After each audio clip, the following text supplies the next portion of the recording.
le gros travail de Papa Josette sur ce festival, ça a été de nous proposer des techniques différentes pour montrer au plus grand nombre ce qu'est le street art. C'est pour ça qu'on a tout ce qu'il faut pour avoir un festival riche sur un territoire aussi vaste que le Val d'Arly. Et c'est pour ça qu'il faut venir. On est là pour vous raconter ce festival, le Val d'Arly Street Art Festival by Papa Josette. Alors on a deux invités avec nous. Stanislas Stosic, vous êtes le directeur de l'Office du tourisme Val d'Arly-Mont-Blanc. Bonjour. Bonjour. Bienvenue dans le studio mobile. Vous êtes aux côtés de Grégory Vera, alias Papa Josette, directeur artistique entre guillemets du festival. Bonjour. Bonjour. Alors Stanislas, c'est une première ce festival, un premier festival de street art à la montagne de cette ampleur dans les pays de Savoie. Elle vient d'où cette idée de créer ce festival de street art? L'idée c'était un petit peu ça déjà, d'être les premiers à sauter le pas, à faire monter la culture urbaine en montagne. Et puis au vu des retours, déjà on peut dire que ça fonctionne très bien. Alors Grégory, vous êtes là en tant qu'entre guillemets de directeur artistique parce que vous avez Papa Josette. Est-ce que vous pouvez nous en parler un petit peu? Papa Josette, c'est à la base c'est une galerie de street art à Lausanne où j'aime mélanger tous les univers artistiques, que ça soit de la musique, de la danse, de l'art, de la peinture. Et donc en relation avec Stan, c'est tout naturellement que je participe à cet événement. Alors justement, comment elle s'est faite cette rencontre entre un directeur d'office du tourisme en montagne qui a envie de faire un festival de street art et une galerie entre guillemets qui est à Lausanne? Comment ça se fait? Tu réponds? Allez. Okay. Alors en fait, on avait déjà collaboré un petit peu ensemble par le passé. Ouais. On avait déjà travaillé sur des événements et puis l'univers de Papa Josette correspondait vraiment à l'idée de ce festival. Et puis le travail qu'a fait Grégory autour de la sélection des artistes pour pouvoir s'adapter à la clientèle, au plus grand nombre, d'avoir une sélection d'artistes de très très grande qualité. Et on les remercie d'ailleurs d'être là aujourd'hui.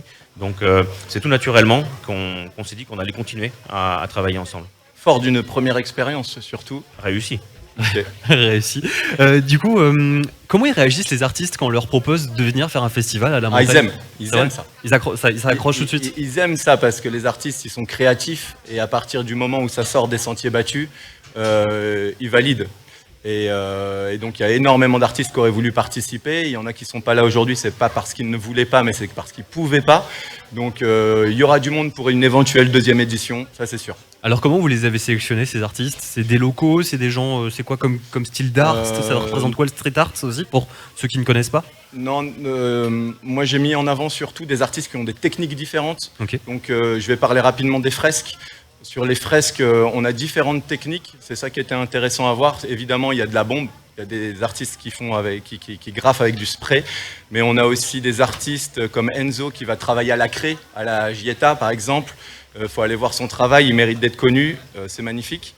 Comme autre artiste, on a donc Ensemble Réel qui font du street art très contemporain, pas du tout à quoi on pourrait penser quand on dit street art. Voilà. Parce que le street art, c'est du graphe, on l'a dit, il y a des fresques géantes qui vont être faites, il y a aussi des tableaux, on voit aussi des statues dans la galerie à côté. Voilà. C'est vrai qu'en fait, c'était tout l'intérêt de ce festival, il y a plusieurs messages. Et l'un de ces messages, c'est aussi de dire le street art, c'est un terme générique, mais au sein du street art, on a une infinité de techniques. Et le gros travail de Papa Josette sur ce festival, ça a été de nous proposer des techniques différentes pour montrer au plus grand nombre ce qu'est le street art. C'est pour ça qu'on a tout ce qu'il faut pour avoir un festival riche sur un territoire aussi vaste que le Val d'Arly. Et c'est pour ça qu'il faut venir. Alors justement, Stanislas, il va se passer comment ce festival? Là, on est sur la première date, avec une cérémonie, un vernissage tout à l'heure, mais pour le grand public, c'est quoi ce qu'il faut retenir? Faut venir voir quoi? Alors déjà, on a passé une très belle journée aujourd'hui, accompagnée par une très belle météo, où on a agrafé une dameuse, on est en train derrière nous de travailler sur des skis, de customiser des skis. Il y a la galerie évidemment qui a ouvert depuis hier soir. Vernissage ce soir, vous l'évoquiez, et par contre on enchaîne demain, puisque l'idée du festival c'est d'avoir un temps fort par jour et par station. Comme on disait, sur le Val d'Arly, on a quatre stations. Donc demain, on sera à Flumet-Saint-Nicolas-la-Chapelle. Après-demain, on sera à la Gietta en Arabie. Et jeudi, on sera à Notre-Dame-de-Bellecombe pour la soirée de clôture. Donc ça se passe à la fois dans les villages et puis également sur les pistes. C'est un peu tout à fait.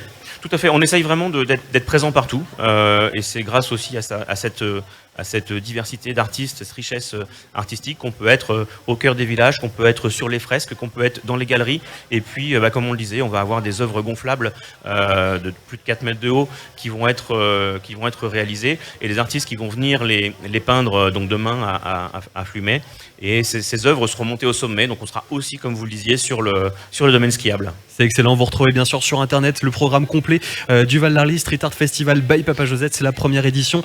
Si on veut venir, on vient comme on est, il n'y a pas besoin de réservation, c'est ouvert à tous.